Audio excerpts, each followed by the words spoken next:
Daniel called me on a Thursday afternoon. He is 17 years old. He called from what he said was his university dormitory. He said, "Grandma, I need help. Tuition is due next week. Mom and Dad said they cannot cover it this semester. I did not want to ask you, but I do not know what else to do." I said, "Which university, Daniel?" He said, "Northeastern. I told you I got in last spring, remember?" I said, "I remember you applied." He said, "I got in. I started in September." I said, "Send me your student ID number." He said, "Why?" I said, "Because I want to verify the enrollment before I do anything else." He was quiet for a moment. He said, "Grandma, I just need—" I said, "Student ID number, Daniel." He gave me a number. I wrote it down. I said, "I will call you back." I called the Northeastern University Registrar directly. I gave them the student ID number. The woman on the phone was helpful and thorough. She said, "I am sorry. That ID number does not correspond to any enrolled student." I said, "Can you check under the name Daniel Brooks?" She said, "One moment." She checked. She said, "I have no record of a Daniel Brooks enrolled at this institution, current or past." I set down the phone. I sat at my kitchen table. I thought, this is not a tuition problem. This is something else entirely.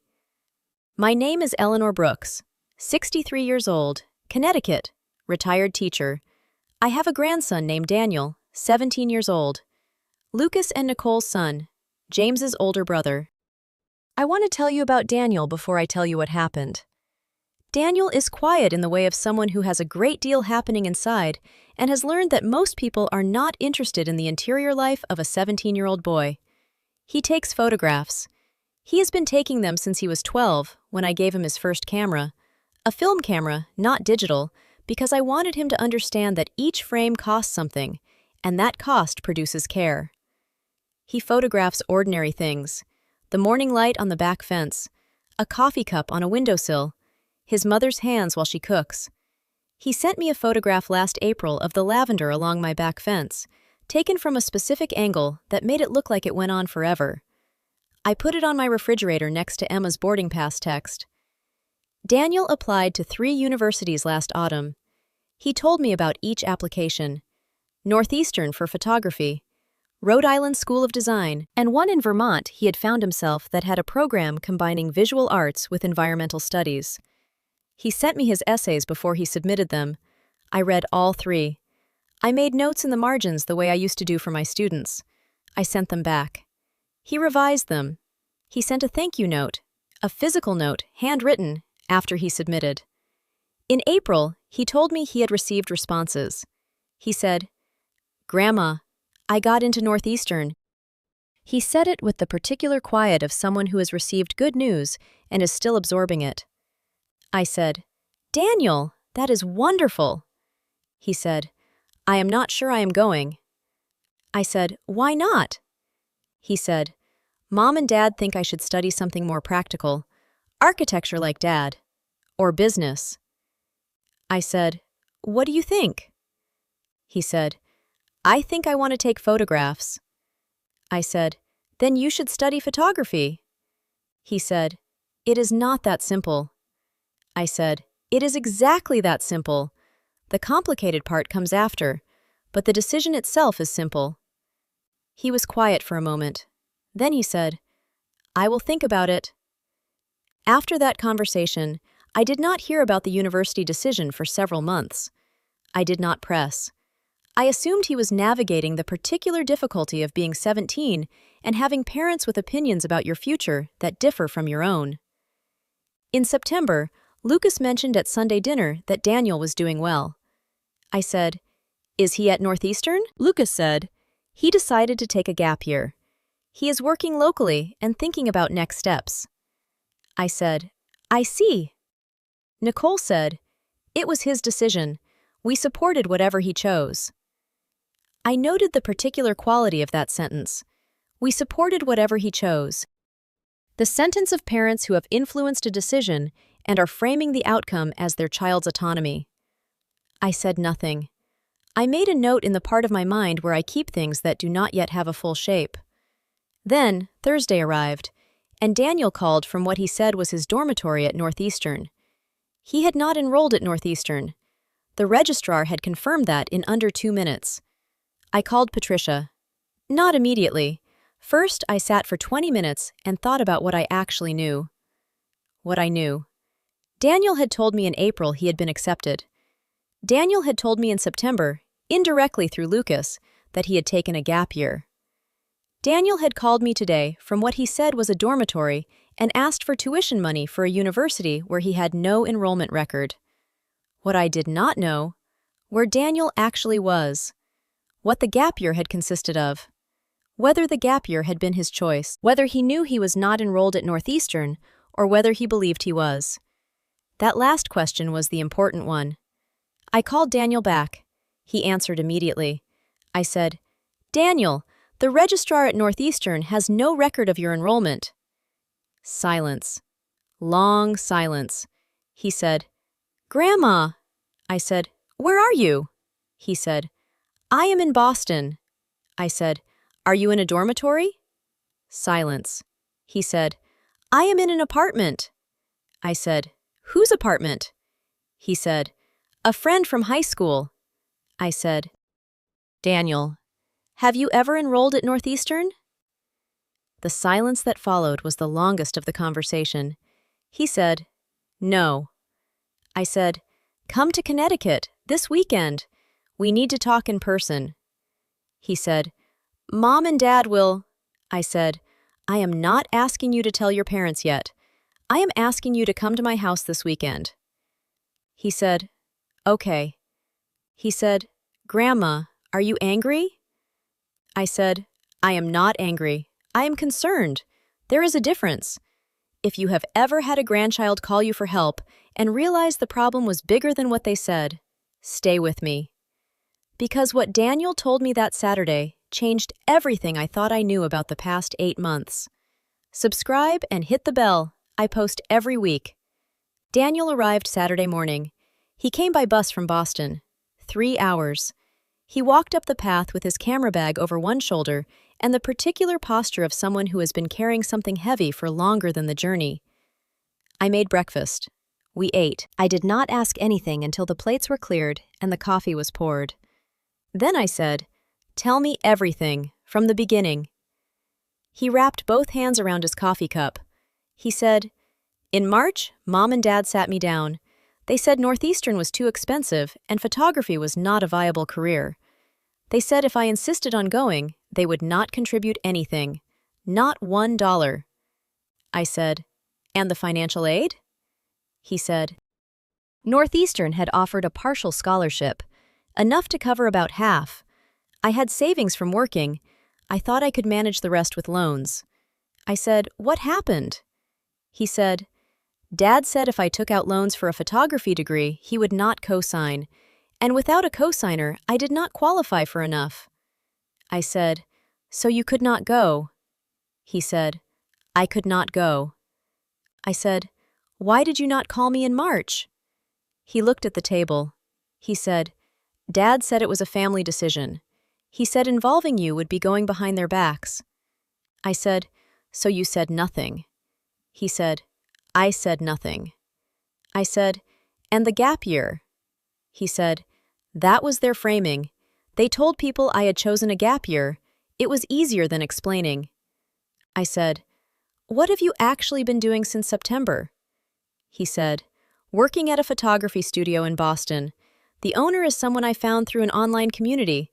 He takes commercial photographs, products, events, corporate work. He let me assist in exchange for room and board and a small wage." I said, "You have been apprenticing?" He said, "Yes, I did not know what else to do." I said, "And today, why did you call me today asking for tuition money at a university you are not enrolled at?" He said, "Because I found out last week that there is still a spot. Northeastern deferred my enrollment when I asked them to last spring. I told them I needed a year. They said the spot would hold until this January. January enrollment is still possible." I said, "You deferred your enrollment." He said, Yes. I said, so you are technically still accepted. He said, yes, until January 15th. I said, how much is the remaining tuition after the scholarship? He said, $18,400 for the first year, after the scholarship. I said, and you called me. He said, I called you because January 15th is in 6 weeks, and because I did not know what else to do, and because you told me in April that the decision was simple. I said, I remember what I told you. He said, you said the complicated part comes after. I said, yes. He said, the complicated part came before I expected it. I looked at my grandson, 17 years old. He had spent 8 months in Boston, assisting a commercial photographer for room and board, and a small wage rather than call me, because his father had told him that calling me would be going behind their backs. He had deferred his enrollment. He had kept the spot. He had called me with 6 weeks left. I said, have you told your parents you are here today? He said, no. I said, do they know about the deferred enrollment? He said, no. I told Northeastern I needed a year for personal reasons. Mom and Dad think I declined the offer entirely. I said, they think you chose not to go. He said, yes. I said, but you deferred. He said, I was not ready to give it up. I looked at the camera bag on the chair beside him. I said, show me something you have taken this year. He opened the bag. He took out his camera. He scrolled through photographs on the small screen and handed it to me. I looked at 23 photographs. The Boston waterfront at 5 in the morning. A woman on a subway platform reading a book with her eyes closed. 3 photographs of light through a warehouse window at different times of the same day, showing how the angle changed the entire quality of the space. I handed the camera back. I said, you have been learning. He said, every day. I said, and if I pay the tuition, if you enroll in January, what does that conversation with your parents look like? He said, I do not know. I said, you will need to have it. He said, I know. I said, not after you are enrolled, before. He said, they will be angry. I said, yes, they will be. He said, will you be there? I said, yes, I will be there. He said, Grandma, why are you doing this? I said, because in April you sent me your essays before you submitted them. You trusted me with the thing that mattered most to you. That is not nothing. He said, I was afraid you would say no. I said, I know. That is why you called me asking for tuition at a university where you are not enrolled, instead of just asking me directly. He said, yes. I said, next time, ask me directly. He said, is there going to be a next time? I said, there is always a next time. That is what families are. I called Patricia on Sunday morning, not about Daniel specifically, about a different matter that had been on my mind since Saturday afternoon. I said, Patricia, the December review is in 4 weeks. She said, yes. I said, I want to add something. She said, tell me. I said, an education fund, specifically designated. For Daniel, for Northeastern, structured so that it goes directly to the institution and cannot be redirected by anyone else. Patricia said, you want it outside Lucas and Nicole's reach. I said, I want it to be Daniel's. Yes. She said, I can have that drafted by Tuesday. I said, Tuesday is good. I said, also, Patricia, the December review itself. She said, yes? I said, I want to add a note about what showing up looks like for a 17-year-old who takes photographs of lavender from an angle that makes it look like it goes on forever. Patricia said, I know exactly what that means. I said, good. If this moment reached something in you, if you have ever watched someone protect a dream quietly for 8 months because they were afraid to ask, leave me a comment. Tell me what you did when you found out. I read every single one. The conversation with Lucas and Nicole happened on Tuesday evening. Daniel had gone back to Boston on Sunday. He had agreed to return on Tuesday. He had agreed to tell them. I called Lucas on Monday. I said, I need you and Nicole at my house Tuesday evening. Daniel will be there. Lucas said, Daniel is in Boston. I said, Daniel will be here Tuesday. He said, Is everything okay? I said, Come at 7. I will explain then. They arrived together at 6:55. Daniel arrived at 7:02. By bus, 3 hours again. He walked in and sat at the kitchen table without taking off his coat. I sat at the head of the table. Lucas and Nicole sat across from Daniel. I said, Daniel has something to tell you. Daniel looked at his hands. Then he looked at his parents. He said, I did not decline Northeastern. I deferred my enrollment. The spot is still available until January 15th. I have been in Boston working at a photography studio. I want to enroll in January. Grandma is going to help with the tuition. The kitchen was completely silent. Lucas said, You deferred. Daniel said, Yes. Lucas said, We thought you had declined. Daniel said, I know. Nicole said, You have been in Boston for 8 months. Daniel said, Yes. Nicole said, Working. Daniel said, Assisting, a commercial photographer, room and board and a wage. Nicole said, And you did not tell us. Daniel said, Dad told me in March that involving Grandma would be going behind your backs. I did not want to cause more conflict, so I found another way. Lucas looked at me. I said, I did not know until Saturday. Daniel called me Thursday asking for tuition help. When I called the registrar and found he was not enrolled, I called him back and asked him to come here. Lucas said, He called you. I said, Yes. Lucas said, Because he felt he could not call us. I said, Yes. The table was quiet. Lucas put his hands flat on the table. He said, Daniel, I am sorry. Daniel looked up. Lucas said, I was wrong in March. I told you photography was not viable. I told you I would not help with the loans. I made a financial decision about your future without respecting that it was your future. Daniel said, Yes. Lucas said, And I told you that asking your grandmother would be going behind our backs.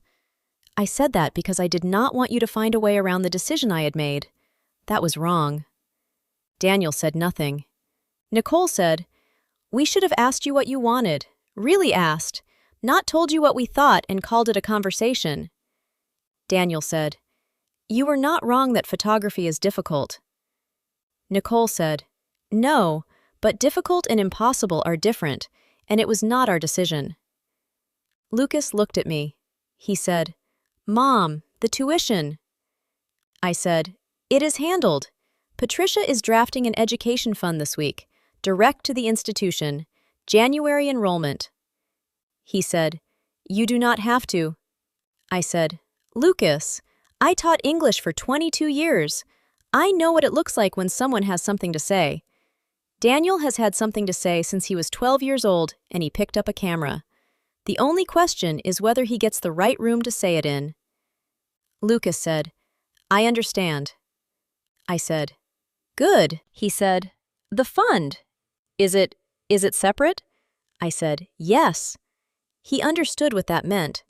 Separate from whatever decisions he and Nicole might make about Daniel's future going forward.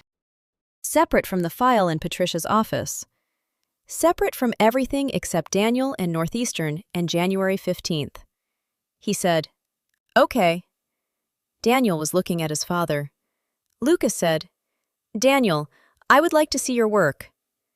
Daniel said, What? Lucas said, The photographs from the past 8 months. I would like to see them. Daniel reached into his camera bag. He handed Lucas the camera. Lucas scrolled through. He stopped on several. He stopped longest on the warehouse window photographs, the 3 taken at different times, showing how the light changed the space. He said, You took these in Boston? Daniel said, Yes, the studio where I work. Early morning, noon, late afternoon. Lucas said, It is the same window. Daniel said, Yes, same window. 3 different times. Same space, but entirely different because of the light. Lucas looked at the photograph for a long time. He said, "Yes," he said. "I see what you mean." He handed the camera back. He said, "Enroll in January, Daniel." Daniel said, "Yes." Lucas said, "And call me when something is wrong, not just Grandma." Daniel said, "Okay." Lucas said, "I mean that." Daniel said, "I know." Dad. They stayed for an hour after that, not discussing the enrollment or the fund or the 8 months in Boston, just staying. Lucas helped with the dishes. Nicole sat with Daniel and asked about the photography studio and the commercial work and what he had learned. Daniel talked for 40 minutes. When they left, I stood at the door and watched them walk to the car together. Lucas had his hand on Daniel's shoulder. They were talking. I could not hear what they were saying. I did not need to. It is Wednesday morning. Patricia confirmed the education fund is drafted and ready for my signature. I will sign it this afternoon. Daniel texted me last night. He said, "Grandma, I called the registrar. January enrollment is confirmed. I sent the deposit this morning from my savings." He sent his own deposit, 8 months of room and board wages. I wrote back, "I saw. The fund will cover the rest. It will be there before the semester begins." He said, "Thank you." I said, "Thank you for keeping the spot." He said, "I was not ready to give it up." I said, "I know. That is the most important thing you told me this week." He said, "Which part?" I said, "The part where you were not ready to give it up. 8 months in Boston, 3 hours by bus each way, room and board for wages, and you kept the spot. That is not nothing, Daniel. That is everything." He sent one photograph in reply, the lavender along my back fence, the one from last April, the angle that makes it look like it goes on forever. He said, "I took this the last time I was at your house, before Boston. I kept it on my camera the whole time." I looked at that photograph for a long time. A 17-year-old boy who kept a photograph of his grandmother's lavender on his camera for 8 months in Boston because he was not ready to give up the life that contained it. He is going to be extraordinary. I have known this since he was 12 years old and picked up a camera. Some things do not require a university to confirm them, but some rooms are worth fighting for. And sometimes the people who love you just need to be asked. Leave me a comment and tell me where you are watching from. Has someone ever protected a dream quietly for months because they were afraid to ask for help? Tell me what happened when they finally asked. I read every single one. And if this story reached something in you today, subscribe, because next week's story will stay with you too.